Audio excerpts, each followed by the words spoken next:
Hello and welcome प्यारे बच्चों, कैसे हो सारे। मैं असीम भारद्वाज मुखर्जी नगर दिल्ली से आप सभी का स्वागत करता हूं इस सेशन के अंदर। बायोलॉजी के सेगमेंट की शुरुआत आज से हम कर रहे हैं और जिसके अंतर्गत पहला चैप्टर हमारा होगा नर्वस सिस्टम या तंत्रिका तंत्र। दोस्तों, बायोलॉजी का जो सेगमेंट है उसकी शुरुआत हम इसी चैप्टर से करेंगे, इसी अध्याय से करेंगे। सबसे ज़्यादा फैमिलियर, सबसे अच्छी प्रकार से आपको जीव विज्ञान के साथ फैमिलियर करने के लिए ये टॉपिक आपका है। तो आइए बिना समय व्यर्थ के इसको शुरू करते हैं। पहला हमारा चैप्टर नर्वस सिस्टम। देखिए, नर्वस सिस्टम चैप्टर को आप शुरू कर रहे हैं। शुरू करने से पहले आपको तीन बातों के जवाब पता होने चाहिए। पहली बात, सर इसके लोकेशन कहाँ होती, स्थान कहाँ होता है हमारी बॉडी के अंदर। दूसरा, इसका हमारी बॉडी के अंदर बेसिक फंक्शन क्या है सर, कार्य क्या है। और तीसरी बात, सर इसकी स्मॉलेस्ट यूनिट क्या, सबसे छोटी इकाई क्या होती है। तीन बातें आप पहले पता करिए, उसके बाद सीक्वेंस में हमारी बॉडी के अंदर इसके जितने फंक्शन हैं, जिस जिस लोकेशन पे ये है, इसके सबसे स्मॉलेस्ट यूनिट के बारे में हम इतना जोर क्यों दे रहे हैं, सारी चीज़ें आपको पता लगेंगी। दोस्तों देखिए, नर्वस सिस्टम जो है, पहली बात हम जानने की कोशिश करें इसके लोकेशन के बारे में। तो मैं आपको बता दूं, बहुत सारे बच्चे अभी भी सोच रहे होंगे कि नर्वस सिस्टम जो है वो सर हमारे ब्रेन के अंदर ही तो होता है, इसके लोकेशन के बारे में तो सर हम बिल्कुल क्लियर हैं, हम कोई छोटे बच्चे थोड़ी हैं सर, कब से पढ़ते आ रहे हैं, हमारे ब्रेन में ही तो नर्वस सिस्टम होता है। देखो दोस्तों, कंपटीशन एग्जाम्स के अंदर कई बार ये क्वेश्चन आ चुका है कि नर्वस सिस्टम हमारी बॉडी के अंदर कहाँ होता है, और मोस्टली बच्चे पहला ऑप्शन ब्रेन देखते ही साथ लगा देते हैं और वो गलत हो जाता है। देखिए, इस बात को समझने की कोशिश कीजिए कि नर्वस सिस्टम ब्रेन के अंदर नहीं होता, ब्रेन हमारा नर्वस सिस्टम के अंदर होता है। नर्वस सिस्टम जो होता है ना दोस्तों, वो तो आपकी पूरी बॉडी के अंदर होता है। आपको लोकेशन की अगर बात किया जाए, कभी भी आपसे लोकेशन पूछा जाए तो आपने बोल देना है कि सर नर्वस सिस्टम जो है वो कहाँ पे होता है, वो होता है हमारी होल बॉडी के अंदर, हमारे संपूर्ण शरीर के अंदर होता है सर, हमारी होल बॉडी के अंदर होता है, हमारे संपूर्ण शरीर के अंदर होता है। पहली बात, अब किस प्रकार से कैसे कहाँ होता है सारे इस चैप्टर के अंदर हम समझेंगे। तो संपूर्ण शरीर के अंदर होता है, ये पहली बात आपको क्लियर होनी चाहिए। ठीक है सर। दूसरी बात, उसके कार्य क्या है सर, फंक्शन क्या होते हैं। देखिए, नर्वस सिस्टम जो होता है उसका मुख्य कार्य होता है हमारी बॉडी को कंट्रोल करना, हमारी बॉडी को कंट्रोल करना उसका मुख्य काम है सर, यानी हमारे शरीर के ऊपर नियंत्रण रखना उसका कार्य होता है। दोस्तों, आप कुछ भी देखते हो उसके बाद आप क्या एक्शन करते हो, आप किसी भी चीज़ को छूते हो उसके बाद आपको क्या एक्शन शो करना है, आप किसी चीज़ को सुनते हो उसके बाद आपकी बॉडी को क्या मूवमेंट करना है, ये सारी की सारी चीज़ें जो हैं आपके शरीर के कंट्रोल से रेलिवेंट, आपकी बॉडी के कंट्रोल से रेलिवेंट जितनी भी चीज़ें हैं दोस्तों, वो सारी की सारी नर्वस सिस्टम ही कंट्रोल करता है। तो ओवरऑल मैं एक बात बोल देता हूँ यहाँ पे कि सर नर्वस सिस्टम जो है वो हमारी पूरी बॉडी को कंट्रोल करता है। तीसरी बात, सर इसकी स्मॉलेस्ट यूनिट क्या है, यानी कि नर्वस सिस्टम। देखिए, हमारी बॉडी के अंदर जितने भी प्रकार के सिस्टम हैं, चाहे वो पाचन तंत्र यानी डाइजेस्टिव सिस्टम हो, श्वसन तंत्र यानी रेस्पिरेटरी सिस्टम हो, हमारी बॉडी के अंदर चाहे कोई भी सिस्टम हो दोस्तों, उस प्रत्येक सिस्टम कोई ना कोई छोटी छोटी सेल या छोटी छोटी यूनिट या बोल सकते हो छोटी छोटी कोशिकाओं से मिलकर के बनता है। तो नर्वस सिस्टम के बारे में पहले आप बताइए सर कि इसके अंदर कौन सी छोटी छोटी सेल होती हैं, कौन सी छोटी छोटी कोशिकाएं होती हैं। तो दोस्तों, इसके अंदर जो सबसे स्मॉलेस्ट सेल या स्मॉलेस्ट यूनिट होती है उसका नाम होता है न्यूरॉन, उसका नाम होता है सर न्यूरॉन। यानी नर्वस सिस्टम कुछ छोटी छोटी इकाइयों से मिलकर बनता है जिनको न्यूरॉन कहा जाता है सर। इस न्यूरॉन से रेलिवेंट कम से कम भी 15 प्रकार के क्वेश्चन बनते हैं दोस्तों, सारे के सारे मैं एक ही साथ, यानी तुम्हारे कंपटीशन एग्जाम्स के अंदर न्यूरॉन से रेलिवेंट जितने भी क्वेश्चन बन सकते हैं एक ही साथ आपको सारे अभी मैं बता दूंगा, इसके जस्ट बाद सीक्वेंस में जब हम पढ़ेंगे इस चैप्टर को। तो अभी के लिए आपको इतना क्लियर हो गया होगा, आप डायग्राम में देख सकते हो, ये जो आपको पूरा येलो कलर से ऊपर देखिए, ये ऑरेंज कलर से ये आपको थोड़ा सा पिंक कलर से दिख रहा है, हमारे ब्रेन होता है जो ये। इसके बाद ये येलो कलर से आपको जितने भी वायर्स, जितने भी केबल्स टाइप की स्ट्रक्चर दिख रही हैं, ये तार आपको जो दिखाई दे रहे हैं दोस्तों, ये सारे के सारे नर्वस सिस्टम ही तो है। और ये हमारी पूरी बॉडी के अंदर ऐसे ही जो आपको नेटवर्क दिखाई दे रहा है ना, जो आपको येलो कलर के वायर्स यहाँ पर इस डायग्राम के अंदर दिखाई दे रहे हैं दोस्तों, ये नेटवर्क, ये जाल, ये तार, जो ये नेटवर्क आपके सामने है, ये हमारी पूरी बॉडी के अंदर होता है और इसी पूरे नेटवर्क का नाम होता है नर्वस सिस्टम। नर्वस सिस्टम कोई हमारी किडनी की तरह से एक ही जगह पे नहीं है। नर्वस सिस्टम देखिए, सबसे पहले तो ये जो आपके सामने डायग्राम, इसमें देखिए आप यहाँ पर ये ब्रेन आपको पिंक कलर में ब्रेन दिखाई दे रहा है, ये भी नर्वस सिस्टम का हिस्सा है। उसके बाद येलो कलर में जो यहाँ से ये स्टार्ट हो रहा है, ये पूरा हमारी स्पाइनल कॉर्ड और ये जो वायर्स जितने भी तार निकले हुए हैं, इनको पसलियाँ मत समझना, रिब्स अलग चीज़ होती हैं, वो अलग से चैप्टर में पढ़ा जाएगा।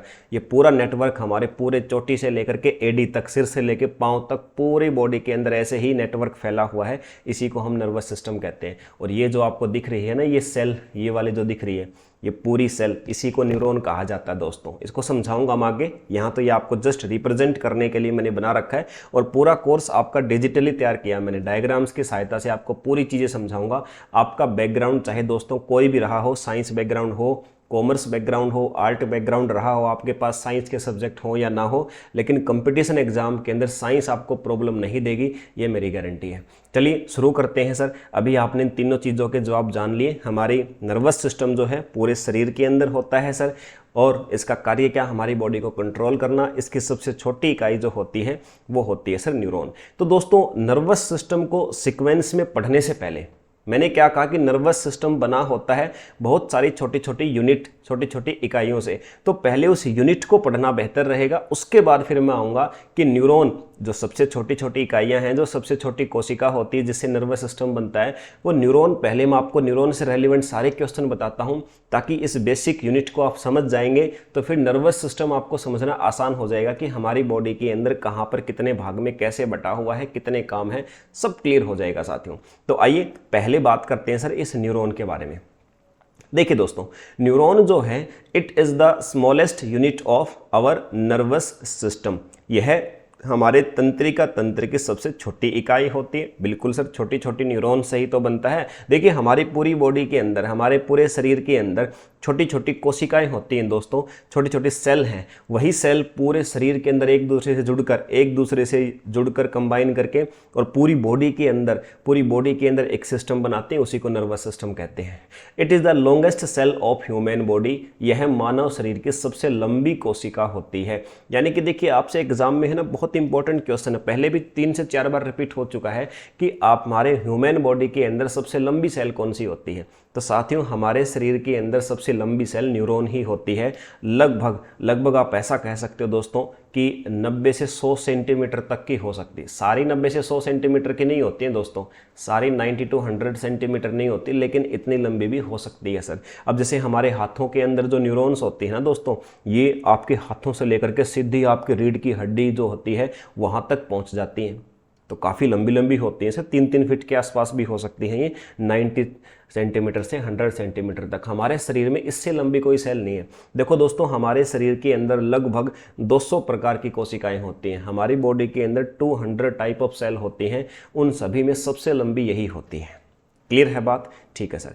इट कैरी द इम्पल्स, यह आवेग को ले जाता है। आवेग का मतलब क्या दोस्तों?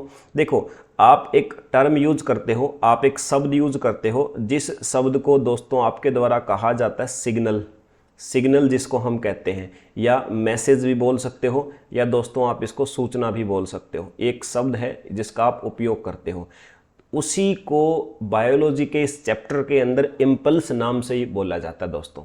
ठीक है, इम्पल्स फिजिक्स के अंदर तो कुछ और होता है, फिजिक्स के अंदर तो इम्पल्स का मतलब कुछ और होता है दोस्तों, लेकिन बायोलॉजी के अंदर आप याद रखना इम्पल्स का मतलब होता है कोई भी मैसेज या कोई भी सूचना, कोई भी सिग्नल। अब सर किस चीज़ का सिग्नल? आपने किसी चीज़ को देखा, उसका मैसेज कौन लेके जाएगा हमारे मस्तिष्क तक? यही न्यूरॉन तो लेके जाएंगे। मतलब न्यूरॉन एक ऐसा रास्ता है जो हमारी बॉडी कुछ भी देखती है, कुछ भी सुनती है, किसी भी चीज़ को छूती है, टच करती है, प्रत्येक चीज़ का मैसेज, प्रत्येक चीज़ की इन्फॉर्मेशन वो क्या हमारे ब्रेन तक कैसे जाती है, हमारे मस्तिष्क तक कैसे जाती है। देखो हमारा मस्तिष्क जो है ना, वो नर्वस सिस्टम का सबसे मुख्य हिस्सा होता है, सबसे मेन भाग होता है। तो कोई भी इन्फॉर्मेशन हो उसी तक लेके जानी होती है पहले, क्योंकि वही डिसाइड करता है कि अब हमारे शरीर को करना क्या है। तो वो भी नर्वस सिस्टम का हिस्सा, लेकिन सबसे मेन हिस्सा दोस्तों।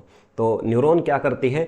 न्यूरॉन मैसेज को, सूचनाओं को हमारे मस्तिष्क तक लेकर जाती है। तो एग्जाम में एक बार क्वेश्चन आपका पूछा गया था कि इम्पल्स को कैरी करना किसका काम है। आधे से ज़्यादा बच्चे समझ ही नहीं पाए कि इम्पल्स फिजिक्स का क्वेश्चन पूछ रहा कि बायोलॉजी का। तो याद रखना दोस्तों, ये इम्पल्स का मतलब सिग्नल या सूचना होती है, लेकिन ये इम्पल्स टर्म मैंने इसलिए आपके सामने लिखी है ताकि आप पेपर में इम्पल्स लिख के आ जाए तो आप समझ सको। ये जो कोर्स आपका बायोलॉजी का देखो दोस्तों, नए सिरे से तैयार करने का उद्देश्य मेरा सिर्फ यही है कि अभी एग्जाम्स की डिमांड कैसी है, अभी एग्जाम्स की डिमांड कैसी, कैसे क्वेश्चनों की डिमांड है, उसी के आधार पे मैं आपका तैयार कर रहा हूँ। It is formed in ectoderm. ये न्यूरॉन का निर्माण कहाँ पे होता है दोस्तों? एक्टोड्रम में होता है। एक्टोड्रम में न्यूरॉन का निर्माण होता है। अब आप कहेंगे सर ये एक्टोड्रम का क्या मतलब है? सर एक्टोड्रम का क्या मतलब है, ये एक्टोड्रम क्या होता है? देखो दोस्तों, एक बात आपने याद रखनी है, हमारा शरीर, हमारी बॉडी बनती है माँ के गर्भ में, मदर के यूट्रस के अंदर हमारी बॉडी का निर्माण होता है।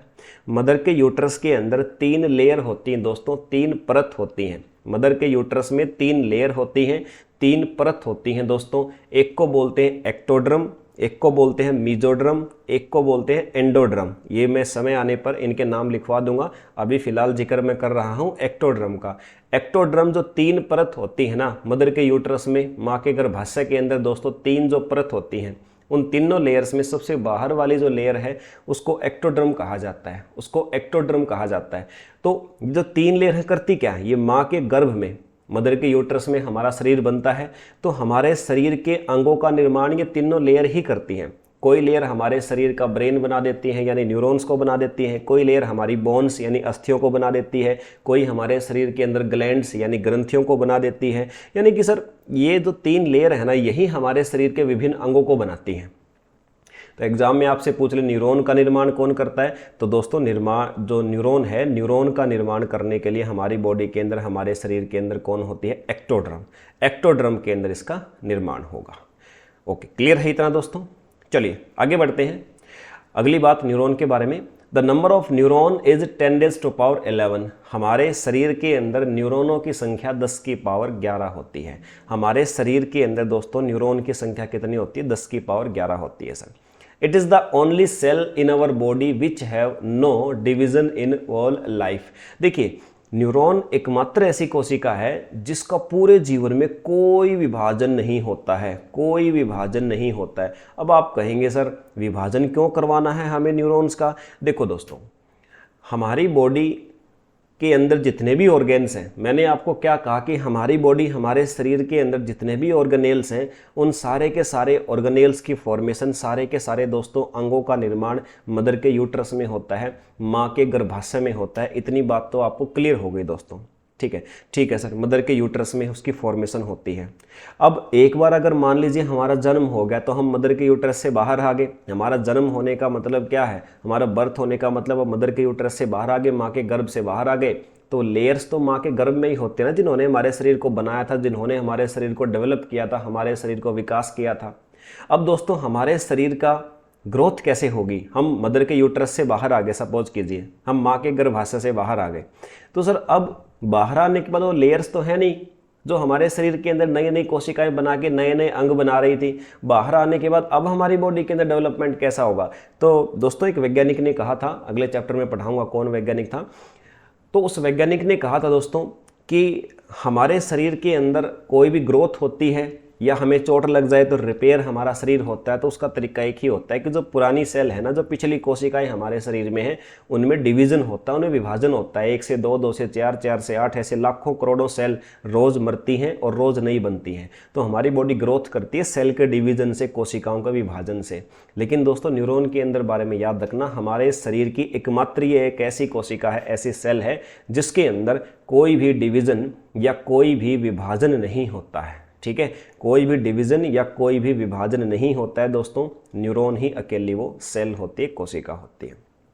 Okay sir, the gap between 2 neurons is called synapse. 2 neuron के बीच का जो गैप होता है दोस्तों, उसको सिनेप्स कहते हैं। देखिए, अब बहुत सारी न्यूरॉन्स आप जानते हो सर, हमारे पूरे शरीर के अंदर नर्वस सिस्टम फैला हुआ है। तो होता क्या कि एक न्यूरॉन दूसरी से, दूसरी तीसरी से, इस प्रकार से एक न्यूरॉन दूसरी से, ऐसे बहुत सारी छोटी छोटी न्यूरॉन्स मिल करके हमारा नर्वस सिस्टम बनाते हैं। तो 2 न्यूरॉन के बीच में जो गैप होता है ना दोस्तों, अब ये आप बोल सकते हो कि सर 2 तंत्रिका कोशिकाओं के बीच में जो जॉइंट होता है उसका क्या नाम दिया जाता है साथियों? उसको हमारे द्वारा नाम दिया जाता है सर सिनेप्स। उसको कहते हैं हम सर सिनेप्स कहा जाता है हमारे द्वारा। ठीक है, ओके सर। तो ये आपने पॉइंट पढ़े दोस्तों न्यूरॉन के बारे में, तंत्रिका कोशिका के बारे में आपने पॉइंट्स पढ़े कि सर न्यूरॉन क्या होती है। अभी न्यूरॉन के डायग्राम से भी क्वेश्चन आ जाता है कई बार। अब आप कहेंगे सर हमारे कंपटीशन एग्जाम्स के अंदर तो कहाँ डायग्राम बनाना आता है। दोस्तों डायग्राम बनाना नहीं आता है, लेकिन डायग्राम से क्वेश्चन जरूर बन जाता है। तो इसलिए वो चीज़ें आपको क्लियर करने के लिए मैं आपको डायग्राम बताता हूँ, इसके डायग्राम में कौन कौन से ऑर्गेनेल्स होते हैं साथियों, और फिर डायग्राम से क्वेश्चन कैसे बन सकता है वो भी मैं आपको यहीं पर बताऊँगा। चलिए देखिए भाई, ये आपके सामने न्यूरॉन का डायग्राम है दोस्तों। इसके अंदर आपको ऑर्गेनेल्स दिखाई दे रहे हैं। आपको क्या क्या याद करना है, देखो डायग्राम समझाने से पहले मैं आपको बता दूं कि आपका जो क्वेश्चन डायग्राम से बनता है वो दो प्रकार से बनता है। एक तो क्वेश्चन ऐसे देता है, which of the following is not a part of neuron, निम्नलिखित में से कौन सा भाग तंत्रिका कोशिका के अंदर नहीं होता है। तो आपको न्यूरॉन के अंदर जो जो पार्ट होते हैं उनके नाम पता होने चाहिए। ओके सर, इतना हमें हो गया। दूसरी बात, क्वेश्चन आपका ऐसे पूछता है कि न्यूरॉन के अंदर जो पार्ट होते हैं ना, उनमें से कुछ स्पेसिफिक पार्ट ऐसे होते हैं जिनका फंक्शन भी आपसे पूछा जा सकता है, उनका कार्य भी दोस्तों आपसे पूछा जा सकता है। तो फंक्शंस या कार्य भी पूछा जा सकता है, तो दोनों चीज़ें आपको करनी पड़ेंगी। ये डायग्राम से मुख्य रूप से दो प्रकार से क्वेश्चन आते हैं। तो पहले देखिए कौन कौन से पार्ट होते हैं न्यूरॉन के अंदर। देखिए सबसे पहले तो दोस्तों ये जो पूरा आपका ये जो पूरी स्ट्रक्चर ये ब्लू कलर में आपको दिखाई दे रही है ना, ये देखिए पूरी जो ब्लू कलर में आपको दिखाई दे रहा है, ये वाला हिस्सा, मतलब ये वाला हिस्सा एक प्रकार से आप बोल सकते हो, ये पूरा हिस्सा, ये वाला हिस्सा, इसको हमारे द्वारा क्या कहा जाता है सर, इसको कहा जाता है सेल बॉडी। सेल बॉडी कहा जाता है, या दोस्तों इसको हिंदी में आप कोशिकाएं भी बोल देते हो। सेल बॉडी या कोशिकाएं भी इसको कहा जाता है, पूरा भाग जो ऊपर वाला है। और यही कोशिका का सबसे इंपॉर्टेंट पार्ट होता है, सबसे मुख्य भाग होता है। ठीक है, सबसे मुख्य भाग होता है कोशिका, यानी सेल का सबसे मुख्य भाग यही होता है। ये आपके कंपटीशन एग्जाम्स के अंदर आ भी चुका है क्वेश्चन कि सेल का सबसे मुख्य भाग कौन सा होता है, कोशिकाएं या सेल बॉडी। इस सेल बॉडी के अंदर दोस्तों न्यूक्लियस होता है। न्यूक्लियस या जिसको आप केंद्रक बोलते हो, प्रत्येक सेल के अंदर न्यूक्लियस पाया जाता है। कुछ एक्सेप्शनली एक आधी अलग बात है, जैसे आरबीसी में नहीं होता वो अलग बात है, वैसे प्रत्येक सेल के अंदर एक केंद्रक होता है। ये न्यूक्लियस हो गई येलो कलर में। इसके बाद सर ये पूरी जो रोड है ना, यहाँ से शुरू हो गई रोड, ये ब्लू कलर की ये रोड, पूरी रोड देखिए यहाँ से लेकर के यहाँ तक गई हुई है, यहाँ तक। ये जो पूरी रोड है ना, ये पूरी की पूरी जो छड़ आपको दिखाई दे रही है यहाँ से लेकर के यहाँ तक की, इस पूरी रोड को दोस्तों हमारे द्वारा कहा जाता है एक्सोन। एक्सोन कहते हैं सर, और एक्सोन को हम हिंदी में कहते हैं तंत्रिकाक्ष। एक्सोन को दोस्तों हमारे द्वारा हिंदी में कहा जाता है तंत्रिकाक्ष। इस रोड को दोस्तों हम कहते हैं एक्सोन या तंत्रिकाक्ष। क्लियर है इतनी बात? ओके। इसके बाद फिर हमारे पास क्या आता है सर, इसके बाद फिर हमारे पास आते हैं नेक्स्ट जो थिंग है, ये देखिए ये आपको जो येलो कलर में ये ऐसी ऐसी दिख रही है ना, येलो कलर में दोस्तों जो आपको ये दिखाई दे रहे हैं, ये जो आपको दिखाई दे रहे हैं येलो कलर में, इनको अगर बोला जाए दोस्तों ये होती है स्वान सेल। स्वान सेल कहा जाता है सर इनको, स्वान सेल। अंदर अंदर है इनके बिल्कुल, देखिए बीच में जो आपको ये गाढ़ा सा भाग दिखाई दे रहा है ना, ये थोड़ा हैवी सा कलर अंदर दिख रहा है, ये स्वान सेल होती हैं दोस्तों इस प्रकार से। ठीक है, इनको बोलते हैं स्वान कोशिकाएं। ये स्वान कोशिकाएं मजबूती प्रदान करती हैं इस न्यूरॉन को।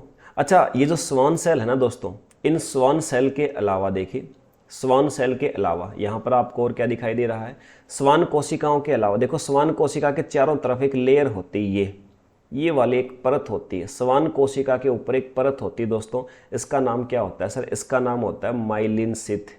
इसका नाम होता है दोस्तों माइलिन शीथ, इसको कहा जाता है माइलिन शीथ, इसको कहा जाता है।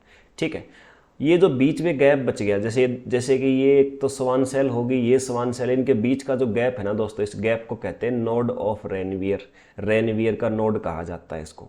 ये माइलिन शीथ एक लेयर होती है, इसके ऊपर भी एक और लेयर होती है दोस्तों, इसके ऊपर भी एक और परत होती है, उसको हम कहते हैं न्यूरोलिमा। उसको हम कहते हैं न्यूरोलिमा। माइलिन शीथ के ऊपर भी एक परत होती है, इसको क्या कहा जाता है दोस्तों, उसको हमारे द्वारा कहा जाता है सर न्यूरोलिमा। ठीक है, उसको न्यूरोलिमा कहते हैं सर हम। ओके, क्लियर है सर इतना? इसके अलावा अब इसके अंदर क्या होता है सर, ये जो इधर निकले हुए हैं आपके ये जो धागे जैसे स्ट्रक्चर यहाँ एक तरफ इधर निकली हुई हैं, जितनी भी निकली हुई हैं इनको बोलते हैं एक्सोन टर्मिनल्स। एक्सोन टर्मिनल्स बोलते हैं जिसको। ठीक है, एक्सोन टर्मिनल बोलते हैं इनको। ठीक है, या हिंदी में आप कह सकते हो तंत्रिकाक्ष। तंत्रिकाक्ष तंतु बोलते हैं दोस्तों, तंत्रिकाक्ष तंतु भी कह सकते हो आप इनको। इधर ये जो आपको धागे जैसी संरचनाएं निकली हुई दिखाई दे रही हैं, इधर जो ये धागे जैसी संरचनाएं निकली हुई दिख रही हैं दोस्तों, इनको क्या कहा जाता है सर? इनको कहा जाता है डेंड्राइट्स। इनको कहते हैं सर हम डेंड्राइट्स, डेंड्राइट्स, या हिंदी में कहते हैं ध्रुमिकाएं। डेंड्राइट्स बोल दें आप, या इनको आप कह सकते हैं ध्रुमिकाएं। ठीक है, डेंड्राइट्स या साथियों इनको कहा जाता है हमारे द्वारा सर ध्रुमिकाएं। ठीक है, तो इतने सारे भाग हैं जिनके नाम आपने याद रखने हैं। Dendrites, nucleus, cell body, axon, Schwann cell, myelin sheath, neurolemma, node of Ranvier, axon terminals. ये पार्ट के नाम हैं जो एक बार आपने ऐसा एटलीस्ट इतने की याद कर लेने हैं दोस्तों कि एग्जाम में 4 ऑप्शन में आपके सामने आ जाए तो पहचान लो। एकदम से रट्टा लगाने की आवश्यकता नहीं है कि भाई आपको एकदम से पूरी तरह से याद करने ही पड़ेंगे। बस एग्जाम में आ जाए ना दोस्तों तो आपको लगे कि यार हाँ ऐसा कुछ था वहाँ पे, बस और कुछ नहीं है। चलिए अब सर ये तो आपने कहा था कि न्यूरॉन के अंदर कौन कौन से पार्ट होते हैं ये याद करना है। इसके अलावा सर और हमें क्या याद करना है? तो इसके अलावा दोस्तों फिर आपको जो याद करना है वो चीज़ है कि सर इनमें से कुछ पार्ट के फंक्शन याद करने हैं। अब घबराना नहीं है, सभी पार्ट के फंक्शन आपको याद नहीं करने होते दोस्तों। आपको फंक्शन गिने चुने 2 पार्ट या 3 पार्ट के बताऊंगा, वही याद करने बस। सबसे पहला तो फंक्शन आपने याद करना है दोस्तों डेंड्राइट्स का। डेंड्राइट्स सर सबसे पहला फंक्शन आपने याद करना है डेंड्राइट्स, जिसको आप बोलोगे सर। ठीक है, डेंड्राइट्स या ध्रुमिकाएं ये क्या करते हैं sir? They receive the signal, ये सिग्नल को प्राप्त करते हैं। और एक सिनेप्टिक नोब का मतलब जो मैंने आपको एक्सॉन टर्मिनल्स लिखा था ना, उसको सिनेप्टिक नोब भी कह देते हैं। एक्सॉन टर्मिनल्स जो मैंने लिखा था उसको सिनेप्टिक नोब भी कह देते हैं। ये क्या करते हैं? ये दे ट्रांसफर द सिग्नल, ये सिग्नल को ट्रांसफर करते हैं किसी दूसरी, किसको? किसी दूसरी न्यूरॉन को। देखिए ये जो न्यूरॉन था आपका, इस न्यूरॉन का काम क्या है दोस्तों? एक बार मुझे ये बताओ कि सर इस न्यूरॉन का काम क्या है? दोस्तों इस न्यूरॉन का सिर्फ और सिर्फ यही काम है कि इन्फॉर्मेशन को लिया इसने किसी न्यूरॉन से और अगली न्यूरॉन को ट्रांसफ़र कर दिया। जैसे मान लीजिए आपने किसी भी चीज़ को टच किया, आपने गर्म या ठंडी चीज़ को टच किया, तो दोस्तों आपकी बॉडी के अंदर, आपके शरीर के अंदर क्या होगा? आपकी बॉडी के अंदर एक इन्फॉर्मेशन आएगी ना उसकी।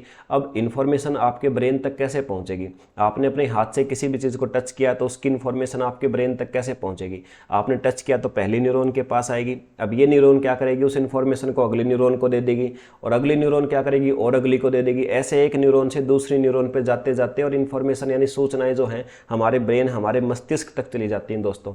अब ये जो सूचनाएं, ये जो इन्फॉर्मेशन हमारे ब्रेन तक गई है तो कैसे गई? एक न्यूरॉन से दूसरी पे ट्रांसफर हुई तभी तो गई ना। यानी कहने की बात ये है कि सर न्यूरॉन्स आपस में जुड़ी होती हैं और प्रत्येक न्यूरॉन का एक सिरा तो ऐसा होता है जो पिछली न्यूरॉन से इन्फॉर्मेशन लेता है और एक सिरा ऐसा होता है जो अगले न्यूरॉन को देता है। यानी एक न्यूरॉन का सिरा सिग्नल्स को रिसीव करता है, प्राप्त करता है, और न्यूरॉन का एक सिरा अगले न्यूरॉन तक ट्रांसफर करता है। तो दोस्तों ये जो डेंड्राइट्स है ना आपकी, ये जो डेंड्राइट्स, ये ध्रुमिकाएं जो मैंने आपको बताया था, ये क्या करती हैं? इन्फॉर्मेशन को रिसीव करती हैं और ये इन्फॉर्मेशन न्यूरॉन्स में चलते चलते चलते चलते, और ये एक्सॉन टर्मिनल्स या सिनेप्टिक नोब बोलते हैं, ये क्या करते हैं सर? ये इन इन्फॉर्मेशंस को अगली न्यूरॉन तक ट्रांसफ़र करते हैं। ये इन इन्फॉर्मेशन को अगले न्यूरॉन को देते हैं। तो यही मैंने अगली आपको पीपीटी में बताया है कि डेंड्राइट सिग्नल को रिसीव करती हैं और सिनेप्टिक नोब क्या करता है दोस्तों?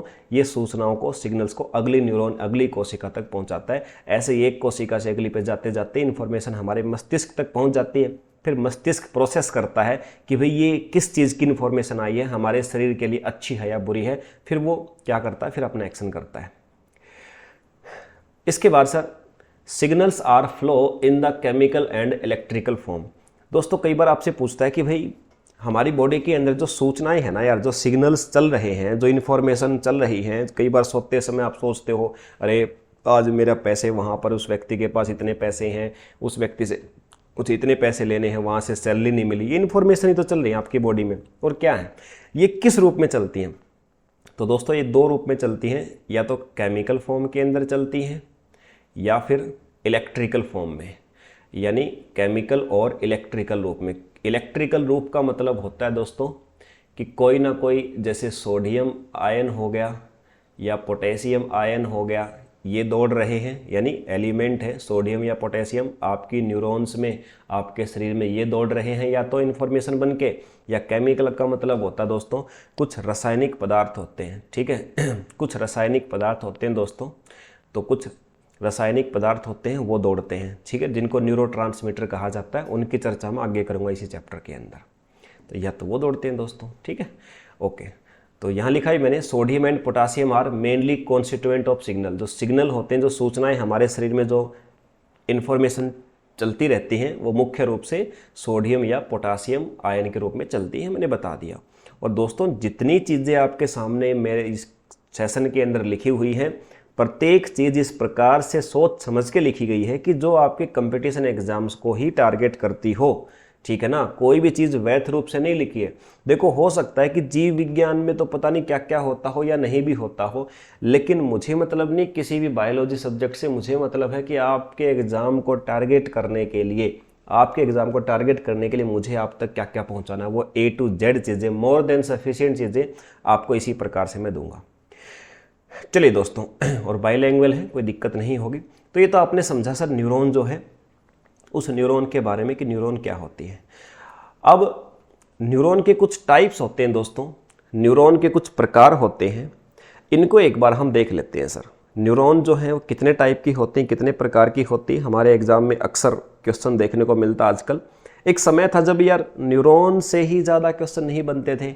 एक आज हमारे कंपटीशन एग्जाम्स का समय आ गया जिसके अंदर न्यूरॉन से इतने क्वेश्चन बन जाते हैं कि बच्चा कंफ्यूज रहता है। और लोकल कोचिंग सेंटर में दोस्तों आप पढ़ के थक चुके होंगे, आप देख भी चुके होंगे क्या पढ़ाया जाता है, वही आपको चीज़ें लिखवा के थका चुके हैं। खुद बुक से देखते हैं, फिर उसके बाद आपको बता देते हैं। लेकिन दोस्तों वहाँ से क्वेश्चन नहीं बनना।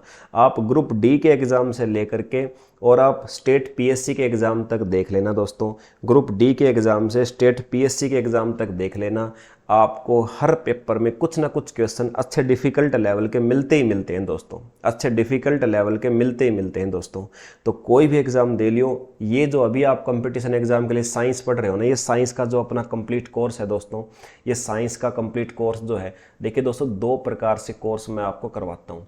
एक मैं आपको साइंस का कंप्लीट कोर्स करवाता हूं दोस्तों, एक दूसरा जीके जीएस का, यानी कंप्लीट जनरल नॉलेज का। ये 2 प्रकार के सब्जेक्ट हैं जिसमें आमतौर पे बच्चा पिछड़ता है दोस्तों। दोनों ही कोर्स आपको मोर देन सफिशिएंट लेवल पे मैं आपको बिल्कुल कंसेप्टिव तरीके से करवाऊंगा दोस्तों। जो भी बच्चा इंटरेस्टेड हो, जिसको भी जीके का बैच चाहिए या साइंस का बैच चाहिए, आपको एक ही काम करना पड़ेगा दोस्तों, SDC क्लासेज है। ये अपना YouTube चैनल भी इसी के नाम से है दोस्तों। और अपनी जो प्ले स्टोर पे आप जा करके एप्लीकेशन देखोगे तो प्ले स्टोर पे आपको एप्लीकेशन भी मिल जाएगी, और एप्लीकेशन को डाउनलोड करके आप ये साइंस स्पेशल बैच भी ले सकते हो दोस्तों, और जीके स्पेशल बैच भी ले सकते हो। जो आपको जिसकी भी रिक्वायरमेंट हो, जब भी पड़े आपको, आप ले सकते हो दोस्तों। और आपको ऐसा भी नहीं कि आप सभी से कुछ पैसे कमाने के लिए ये कोर्स आप हमसे लेंगे। कोई भी कोर्स दोस्तों आप लेते हो, जीके स्पेशल लेते हो, साइंस स्पेशल लेते हो दोस्तों, तो कोई कोर्स आपको 99 में कंप्लीट मिल जाता है, कोई कोर्स दोस्तों आपको 199 में कंप्लीट मिल जाता है। मतलब आपको ऐसा नहीं कि पता नहीं क्या पे करके आपको ये कोर्स लेने पड़ेंगे दोस्तों। बस आप तक अप्रोच चाहता हूँ मैं कि आप सभी तक ये कोर्स, ये डिजिटली जो मैंने तैयार किया है, आप सभी को इसका बेनिफिट मिले। चलिए दोस्तों, अभी ज़्यादा समय हम इस पर व्यर्थ नहीं करते। बाकी आपको किसी भी प्रकार की अगर इन्फॉर्मेशन की कभी आवश्यकता पड़े तो दोस्तों आप इस नंबर पर कॉन्टैक्ट कर सकते हो, ठीक है। इस नंबर पे कांटेक्ट कर सकते हो सकता है कि मैं हर टाइम आपकी कॉल तो ना उठा सकूँ, क्योंकि दिन में 10 से 12 घंटे में क्लासरूम में ही बिजी रहता हूँ। बाकी मैसेज डाल दिया करो। कोई ऐसा लगेगा आपकी क्वेरी कि मुझे कॉल पे बात करने की है, तो मैं बिल्कुल आपसे कॉल पे ही बात करूँगा दोस्तों। चलिए सर, अब इसके बाद बढ़ते हैं जो हमारा मेन इश्यू था, टाइप ऑफ न्यूरॉन्स के प्रकार। सर देखिए दोस्तों, हमारे शरीर के अंदर जो न्यूरॉन है ना, वो अलग अलग शरीर के हिस्सों में अलग अलग प्रकार की होती है। क्योंकि हमारे शरीर के कुछ हिस्से ऐसे हैं, हमारे शरीर के दोस्तों कुछ हिस्से ऐसे हैं जिनको बहुत ज़्यादा इन्फॉर्मेशंस फ्लो नहीं करवानी होती हैं, और हमारी बॉडी के कुछ हिस्से ऐसे भी हैं जिनको एक साथ बहुत ज़्यादा इन्फॉर्मेशन फ्लो करवानी होती है। या फिर कुछ जीव जंतु ऐसे भी हैं, छोटे मोटे जीव जंतु, कुछ तो दोस्तों इतने छोटे जीव होते हैं आपको नग्न आंखों से दिखते भी नहीं, तो उनके अंदर कहाँ यार बड़ी बड़ी न्यूरॉन्स होंगी, है ना। तो सबके अंदर न्यूरॉन की टाइप होती है, किसी में कैसे न्यूरॉन होती है, किसी में कैसी होती है। तो दोस्तों कुल मिला के ओवरऑल A to Z अगर तुम दुनिया में कहीं भी देख लेना, ये 5 प्रकार के न्यूरॉन आपको मिलेंगे जो आपके सामने बनी हुई हैं। ये 5 प्रकार के दोस्तों आपको न्यूरॉन मिलेंगी, इससे अलग कोई न्यूरॉन नहीं मिलेगी आपको। ये 5 प्रकार के न्यूरॉन्स कौन कौन सी हैं सर? एक होती है एपोलर न्यूरॉन। एक होती है यूनिपोलर न्यूरॉन, एक होती है दोस्तों स्यूडो यूनिपोलर न्यूरॉन, एक होती है बाईपोलर, एक होती है मल्टीपोलर। देखिए भाई, एपोलर न्यूरॉन कौन सी होती है? वैसे ये पोल्स जो कैसे डिसाइड होते हैं, देखो दोस्तों, आपने अभी अभी पढ़ा था न्यूरॉन के अंदर, आपने एक पढ़ा था सर इस प्रकार से, और इस प्रकार से दोस्तों क्या होती थी, एक सेल बॉडी होती थी, इसी के ऊपर ये इस प्रकार से ऐसे निकले होते थे। आपने ऐसे पढ़ा था अभी अभी जस्ट, डेंड्राइट्स निकले होते थे ना, ध्रुमिकाएं, ध्रुमिकाएं जहाँ से निकलती थी, इसको आपने क्या नाम दिया था? इसको आपने सेल बॉडी नाम दिया था। क्या नाम दिया था दोस्तों? सेल बॉडी आपने इसको नाम दिया था, ठीक है। ये सेल बॉडी कंप्लीट। अब दोस्तों इस सेल बॉडी जो है ना, ये सेल बॉडी जो होती है, देखो ये ऊपर तो डेंड्राइट्स है, वैसे मैं आपको बताऊं, ये ऊपर वाले तो वैसे डेंड्राइट्स थे, ध्रुमिकाएं थी, इसको भी हटा दो, ये सेल बॉडी थी हमारी। ये सेल बॉडी जो है, अगर इसके ऊपर, अगर दोस्तों ये जो सेल बॉडी थी, अगर इस सेल बॉडी के ऊपर क्या हो सर, इस सेल बॉडी के अंदर एक जगह पे कोई स्ट्रक्चर निकली हो, मतलब इस सेल बॉडी से एक कोई स्ट्रक्चर निकली हुई हो, इसको बोलते हैं यूनिपोलर। अगर कोई दूसरी स्ट्रक्चर भी इसी से निकली हुई हो, इसको बोलते हैं बाईपोलर। अगर इसी से बहुत सारी स्ट्रक्चर निकली हुई हो, इसको बोलते हैं मल्टीपोलर। मतलब ये है दोस्तों, देखो सिंपल से अगर मैं आपको बिल्कुल सिंप्लीफाई करके बताऊं तो, अगर जो मैं इसको वैसे सर्कुलर बना देता हूँ, ऐसे बना देता हूँ समझाने के लिए, ये मान लो सेल बॉडी है आपकी, अगर एक जगह से खुली हो तो यूनिपोलर, और यही दोस्तों सेल बॉडी आपकी इधर भी ओपनिंग हो, इधर भी ओपनिंग हो, बाईपोलर।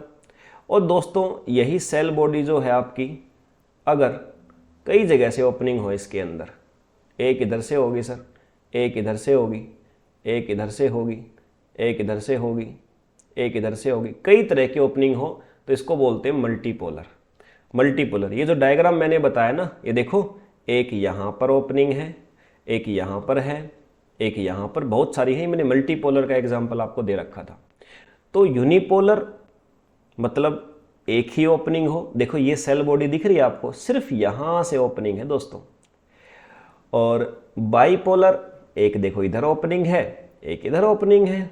मल्टीपोलर में देखो, ये देखो कितनी सारी ओपनिंग इसके चारों तरफ है, इधर भी है, उधर भी है, इनको मल्टीपोलर। अब बात आती है सर एपोलर का मतलब क्या? देखो दोस्तों, एपोलर का मतलब होता है जिसके अंदर है ना ओपनिंग तो है, लेकिन कोई न्यूरॉन की जैसी संरचना नहीं है स्पेशल टाइप की। मतलब ये एक ऐसी न्यूरॉन है जो बहुत ज़्यादा विकसित नहीं है, छोटे मोटे जीवों में पाई जाती है। एपोलर का मतलब होता है जिसमें है ना, देखो ज़्यादातर ये जो ओपनिंग होती हैं हमारी, इन ओपनिंग को हम क्या नाम देते हैं? इन ओपनिंग को दोस्तों क्या नाम दिया जाता है? इन ओपनिंग को हम या तो डेंड्राइट्स बोल लेंगे। देखो ओपनिंग जो है वो या तो एक्सोन टर्मिनल्स होंगी, जाके कोई भी ओपनिंग होगी तो जा करके या तो एक्सोन टर्मिनल्स बनेंगी, या फिर वो क्या बनेंगे? डेंड्राइट्स, ध्रुमिकाएं। इन दोनों में से कोई ना कोई एक चीज़ तो बनेगी सर। लेकिन जो एपोलर है ना, इसमें ना तो स्पेशली कोई एक्सोन टर्मिनल्स बनता है और ना ही ध्रुमिकाएं यानी डेंड्राइट्स बनता है। मतलब एपोलर जो न्यूरॉन है उसमें कोई स्पेशल चीज़ नहीं निकलती, ये बस एक प्रकार से कम विकसित ऐसी कोशिका है जिसके अंदर स्पेशल रूप से कोई अंग नहीं निकलता। जैसे कोई भी न्यूरॉन है उससे अगर कोई स्पेशल अंग निकलेगा तो उसको या तो आप सिनेप्टिक नोब बोलोगे या डेंड्राइट्स बोलोगे, है ना, ध्रुमिकाएं बोलोगे या सिनेप्टिक नोब बोलोगे। इसमें ऐसा कुछ नहीं है दोस्तों। इसके अंदर बस कुछ संरचनाएं निकलती जरूर हैं, लेकिन वो बहुत ज़्यादा विकसित नहीं होती हैं, तो इनको बोलते हैं एपोलर, अध्रुवीय। ठीक है, हिंदी में क्या कहा जाएगा दोस्तों? इनको एपोलर या अध्रुवीय कहा जाएगा सर। इसको एपोलर या अध्रुवीय कहा जाएगा। इसको समझ में आ गई दोस्तों बात? ठीक है सर। ये होती कहाँ है? ये कम विकसित जीवों में, हमारे शरीर में नहीं मिलेंगे आपको। ये होती जैसे हाइड्रा नाम का एक जीव होता है दोस्तों। अब इतना छोटा जीव होता है यार, उसमें क्या बड़ी बड़ी न्यूरॉन्स होंगी। हाइड्रा एग्जाम्पल, तुम्हारे एग्जाम के लिए सिर्फ एक ही एग्जाम्पल बहुत है, मोर देन सफिशिएंट है। यूनिपोलर जिसमें सर एक ही पोल हो, एक पोल निकला हो जिसके अंदर, यूनिपोलर बोलते हैं दोस्तों। ठीक है, ऐसे जो एक पोल निकला हो, उसके आगे कुछ भी जुड़ता रहो, हमें दिक्कत नहीं है, हमें बस ये कि यहाँ से एक निकला है, उसको यूनिपोलर बोलते हैं सर। और ये जो यूनिपोलर न्यूरॉन्स होते हैं ना दोस्तों, ये भी हमारी बॉडी में नहीं होती हैं। हमारी बॉडी में यूनिपोलर होती हैं ये रही, हमारी बॉडी में यूनिपोलर होती हैं, लेकिन दोस्तों उसको हम बोलते हैं सूडो यूनिपोलर न्यूरॉन। ठीक है, यानी एक ध्रुवीय है, इसको बोलते हैं असत्य एक ध्रुवीय न्यूरॉन। इसको बोलते हैं एक ध्रुवीय, इसको बोलते हैं असत्य एक ध्रुवीय न्यूरॉन, या सूडो अध्रुवीय बोलते हैं। यही है सेम। देखो यहाँ भी ये जो न्यूरॉन है ना, इससे एक ही पोल निकला हुआ है, लेकिन ये एक पोल आगे जाके आधा इधर चला जाता है, आधा इधर, दो भाग में बढ़ जाता है। सूडो यूनिपोलर मतलब है तो यूनिपोलर, लेकिन सूडो का मतलब आगे जाके ज़्यादा में डिवाइड हो गया, इसको बोलते हैं सूडो यूनिपोलर। ये होती है दोस्तों हमारे शरीर में, यूनिपोलर सूडो यूनिपोलर। यूनिपोलर कब कहेंगे? जब हमारे शरीर में नहीं, किसी दूसरे जीवों के अंदर होती है। सूडो यूनिपोलर का मतलब जो हमारे शरीर में होती है, पोल एक ही होगा, यानी एक ही संरचना निकलेगी इससे। इसका फायदा क्या होता है कि हमारे शरीर में जैसे हाथ में है ना, हाथ में जो न्यूरॉन्स होती हैं, आपके हाथ में उंगलियों तक ये न्यूरॉन ऐसे यहाँ ये उंगलियों के पास होती है। जैसे आपने किसी चीज़ को छुआ, इसकी इन्फॉर्मेशन जाएगी सीधी हमारे मेरुरज्जु के द्वारा ब्रेन तक जाएगी। तो ये इधर जुड़ी होती है ब्रेन के साथ, इधर जुड़ी होती है ब्रेन के साथ। ठीक है, तो ये फायदा होता है, इसलिए हमारे शरीर में होती है। छोटे मोटे जीवों में क्या होता है, ऐसे ब्रेन होते नहीं, तो बस इन्फॉर्मेशन आने के बाद यहीं से प्रोसेस हो जाएगी, यहीं से बता दिया जाएगा उस जीव को क्या करना है। या फिर जीव करते थोड़ी है यार, कोई भी इन्फॉर्मेशन आती है तो जीव सतर्क हो जाते हैं, बस बैठ जाते हैं, चलते हैं, धूप में चले जाते हैं। मतलब सबका अपना अपना एक कार्य है, तो जीवों को इतने ज़्यादा काम करने की आवश्यकता नहीं होती। बाईपोलर मतलब दो पोल निकले हों, एक इधर डेंड्राइट्स, इधर सिनेप्टिक नोब। मल्टी का मतलब बहुत सारे डेंड्राइट्स और बहुत सारे, और एक ही क्या होता है, सिनेप्टिक नोब। बाईपोलर का काम क्या होता है दोस्तों? बाईपोलर क्या काम कर सकती है?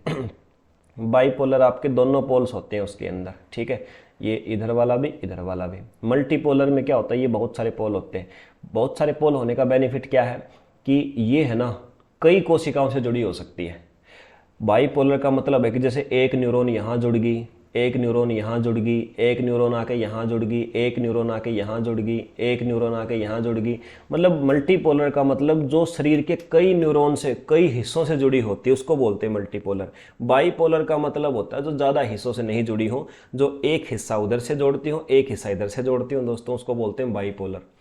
सूडो यूनिपोलर का मतलब क्या होता है, ये हमारे शरीर में इन्फॉर्मेशन को बस लाती हैं, एक ही दिशा में भेजती रहती हैं। ठीक है, एक ही दिशा में भेजती रहती है, उनको बोलते हैं सर सूडो यूनिपोलर।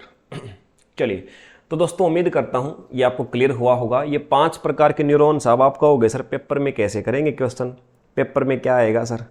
तो देखो दोस्तों, पेपर में आपके कैसे क्वेश्चन बन सकता है, उस बात को मैं आपको समझाने की कोशिश करता हूँ। पेपर में पूछेगा ए पोलर क्या होते हैं। देखो अभी तो मैंने कंसेप्ट सिर्फ क्लियर करवाया, आपको लिखना, आपको याद क्या रखना वो समझो। पेपर में अगर आया आपसे पूछे ए पोलर न्यूरॉन्स, आपने बताना जिसमें कोई निश्चित पोल ना हो, that's it, which have no definite pole, बात खत्म। Example hydra. Unipolar which have only one pole, आपने बोलना जिसमें सिर्फ एक पोल हो। ठीक है, ये भी हमारे शरीर में नहीं होती हैं। दूसरा आपने बोलना pseudo unipolar which have one pole but it divide into 2 parts, जिसमें एक ही ध्रुव होता है और जो आगे चल के 2 ध्रुवों के अंदर विभाजित हो जाता है। बाईपोलर में क्या बताना है दोस्तों? बाईपोलर में बताना है जिसके अंदर 2 पोल्स होते हैं। मल्टी में जिसमें 2 से ज़्यादा पोल्स होते हैं। ठीक है, ये आपने बताना है। और देखो ये जो पोल होते हैं ना दोस्तों, इन पोल्स के नाम भी होते हैं। जो भी पोल्स हैं, इन पोल्स के अपने अपने अलग अलग नाम होते हैं दोस्तों। इन सभी पोल्स के नाम होते हैं। नाम क्या रहेगा सर इन पोल्स का? देखिए आपको और मैं आसान सी भाषा में डेफिनेशन बताता हूँ कि आपने क्या बताना है। देखिए आपने बोलना है ए पोलर न्यूरॉन का मतलब क्या बोलना है? विच हैव नो डेफिनेट पोल, जिसमें कोई निश्चित ध्रुव नहीं होता है। इसमें फिर बोलना आपने यूनिपोलर में which have only one synaptic knob, जिसमें सिर्फ एक सिनेप्टिक नोब हो। सिनेप्टिक नोब बताया था ना, याद है? ये वाला हिस्सा जो इन्फॉर्मेशन को अगले न्यूरॉन को देता है, इसको सिनेप्टिक नोब बोलते थे। तो आपने बताना है कि जिसमें एक ही सिनेप्टिक नोब हो, क्योंकि इसमें डेंड्राइट्स नहीं होती, ये तो दूसरी कोशिकाओं के डेंड्राइट्स होती हैं जिनसे ये जुड़ता है, इसकी नहीं होती हैं। तो जिसमें सिर्फ एक सिनेप्टिक नोब हो। इसमें बोलना है सूडो यूनिपोलर में, इसमें भी एक ही सिनेप्टिक नोब होता है लेकिन आगे चल के 2 भाग में बढ़ जाता है, बस ये बोलना है। बाईपोलर में जिसमें एक सिनेप्टिक नोब हो और एक डेंड्राइट्स हो। मल्टीपोलर में एक सिनेप्टिक नोब हो, बहुत सारे डेंड्राइट्स हो, बात खत्म। फिर से बोलता हूँ, ए पोलर का मतलब कोई डेफिनेट पोल ना हो, यूनिपोलर में जिसमें एक सिनेप्टिक नोब हो, या सिनेप्टिक नोब की जगह पे मैंने बताया था आपको एक्सोन टर्मिनल्स बोल देते हैं, कई बार एक्सोन भी लिख देते हैं, तंत्रिकाक्ष जिसको हिंदी में कहा था दोस्तों, तो तंत्रिकाक्ष बोल दीजिए या फिर एक्सोन टर्मिनल बोल दीजिए, एक ही मतलब है। तो जिसमें एक तंत्रिकाक्ष हो, बाईपोलर में एक एक्सोन हो और डेंड्राइट्स हो, सिंगल डेंड्राइट हो, मल्टीपोलर में एक एक्सोन हो और बहुत सारे डेंड्राइट्स हो, यानी बहुत सारी ध्रुमिकाएं हो। ध्रुमिकाओं का काम क्या था? इन्फॉर्मेशन लेना। तो ये जो कोशिकाएं होती हैं हमारे शरीर के कई अंगों से एक साथ इन्फॉर्मेशन ले सकती हैं। ये कोशिकाएं हमारे शरीर के एक ही अंग से इन्फॉर्मेशन ले सकती हैं। ये कोशिकाएं भी क्या करती हैं? ये कोशिकाएं भी हमारे शरीर के किसी न किसी अंग से इन्फॉर्मेशन लेती हैं और आगे चल के दूसरी कोशिका को नहीं देती हैं, ये हमारे ब्रेन को ही देती हैं। मतलब बाईपोलर और स्यूडो यूनिपोलर में अंतर क्या है? इन्फॉर्मेशन तो सर ये भी लेती हैं और ये भी लेती हैं। ये क्या करती हैं सर? ये इन्फॉर्मेशन लेके अगली कोशिका को दे देती हैं, वो अगली को, वो अगली को। लेकिन ये क्या होता है? ये सीधी आपके शरीर के अंग से सीधी ब्रेन में जुड़ी होती हैं, तो इन्फॉर्मेशन लेके सीधी ब्रेन में पहुंचा दी, है ना? ये अंतर होता है इनके अंदर। चलिए, उम्मीद करता हूँ कि जो बातें मैंने आपको समझाई हैं दोस्तों वो क्लियर हुई होंगी आपको। अब इसके बाद में ये तो हमने न्यूरॉन को पढ़ लिया सर, न्यूरॉन क्या है, कैसे क्वेश्चन बनते हैं, उसके टाइप्स कितनी हैं दोस्तों, वो हमने पढ़ लिया। अगली क्लास में शुरू करेंगे न्यूरोट्रांसमीटर, मतलब आपके शरीर के अंदर जो आपका पढ़ने का मन करता है, क्यों नहीं करता है मन आपका, खेलने का मन क्यों करता है, सोने का मन करता है, कई बार नहीं नींद आती है, ये रीज़न क्या है दोस्तों, ये जवाब आपको यहाँ पर मिलेंगे। तो आज इस सेशन को हम यहीं तक छोड़ते हैं, अगले सेशन के अंदर मिलते हैं दोबारा से। जय हिंद दोस्तों।